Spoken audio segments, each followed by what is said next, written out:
Here's how to find your saved passwords on your Windows 10 or Windows 11 computer. So the first option is to click on the Start button and then search for Credential Manager, which is this one. Click on it. And then you will have two different options, one for Windows credentials and one for web credentials. So I'm going to click on web credentials.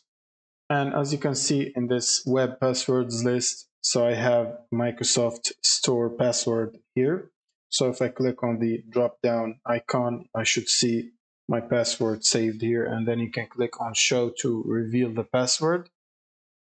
And you can also see other credentials if you switch to Windows credentials, such as GitHub credentials or other stuff like that, and other apps.